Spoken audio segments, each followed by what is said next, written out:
asalaamu calaykum waraxmatullaah wabarakaatuhu. Toddobaad kadib markii wakaaladda saadaasha hawada ay soo bixisay amar ku wajahnay Ethiopian Airlines iyo Fly Dubai, taasoo ahayd in 24 saac ay ka bedelaan habka ay u gooyaan tikedyada iyo habka ay u booking gareeyaan tikedyada, taasoo ay adeegsan jireen inay meesha ka saaraan magaca Soomaali.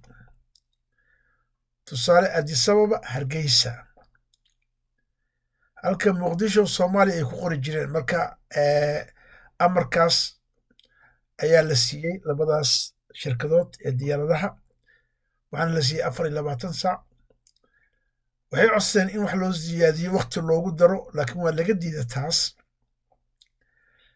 runtii amarkii ayay qaateen, 24 saac ayay ku fuliyeen amarkii inay bedelaan. sidaas ayuu ku howlgalay. runtii waa guul soo hoyatay, sababtoo ah waxa waaye labadaas dowladood runtii waa dowladaha ka shaqeeyo kala go'a iyo kala tagga ummadda Soomaaliyeed, ayagoo dantooda iyo maslaxadooda gaarka ah fiirsanayo. kadib shalay waxaa wasaaradda ganacsiga iyo warshadaha ka soo baxay amar kale oo lagu amrayo shirkadaha sameeya xawaaladda, kuwa online-ka ah, kuwa online-ka looga diro, iyo kuwa fadhigooda uu yahayba xamar ama meelaha kale Soomaali dhan ka tirsan. amar ayaa la soo siiyey oo la leeyahay laga bilaabo 1 bisha September 2004 waa inaad adeegsataan waxa la yidhaaho Soomaali. waxa la yidhaha Somaliland, macnaha xawilaadtiina ma ku diri kartaan, waa inaad bedeshaan ee noqotaa xawilaadda aad diraysiin oo dhan magaca Soomaaliya. runtii waa ujeeda warqadda waxay ku wajahan tahay Beysi, Dahabshiil, Juba Express, dhammaan shirkadaha kaleento. marka waxaan filayaa saddexdan waxaa loo magacaabay shirkadood ee xawaaladda. shirkado badan xawaalada jiro, laakiin saddexdan waxaa loo magacaabay siday aniga ila tahay, si gaare loogu magacaabay inay adeegsadaan Soomaaliya iyo Puntland. waa hubaa Beysi, aniga ayaa haysto abkan Beysi, waa hubaa Beysi. marka lacagta aad diraysid, Soomaaliya iyo Somaliland laba wadan waaye oo wadan waliba calankiisa uu leeyahay. marka amarka ayaga ayaa ugu horeeyo sida idinka muuqato, waana idinla wadaagi doonaa.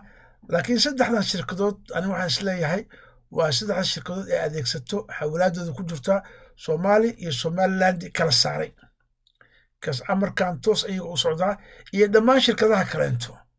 marka taasi waa dulsaar ama idaafi waaye ama optional waaye. ogeysiinta waxay ku jirtaa agaasimaha guud, okay, wasiir ku-xigeenka wasaaradda ganacsiga, okay, iyo warshadaha.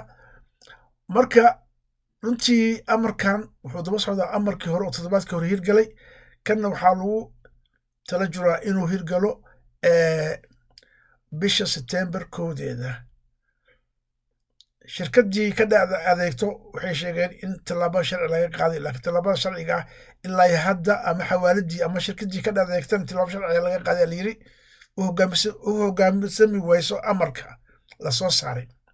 marka laakiin tallaabada ilaa hadda weli lama soo saarin waxay laga qaadi doono. marka waxaan filayaa tan waa aad bay ugu sahlan tahay inay tallaabo sharci ka qaadaan, sababtoo ah waa shirkado xawaalad oo ka shaqeeya waddanka gudihiisi. ayaga waxay ku xiran tahay bas in laga mamnuuco, la yidhaaho ayada laga xiro shirkadaas, xarunta ay ku leedahay waddanka o dhan in laga xiro ayay ku eg tahay. marka waa shirkad ganacsata ee leedahay, ganacsatada had iyo jeer dantooda ayay fiirsanayaan. marka tan sida lagu bedelo way sahlanaanaysaa. waxaan rabaa inaan idinla wadaaga marka habka Beysi ee u kala qaybisay Soomaaliya, ilaa 2 qaybood ay u kala qaybisay ayaan rabaa inaan idinla wadaago. beejkan waa beejka Beysi. markaad tiraahid new sender, beejkana kuu soo baxayo.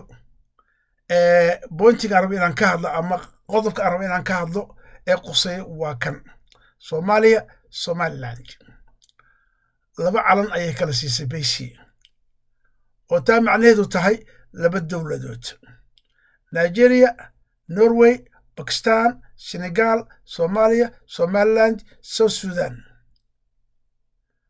marka taasi waxay caddaynaysaa marka in macnaha baysi ee rumaysantahay inay jirto laba soomaali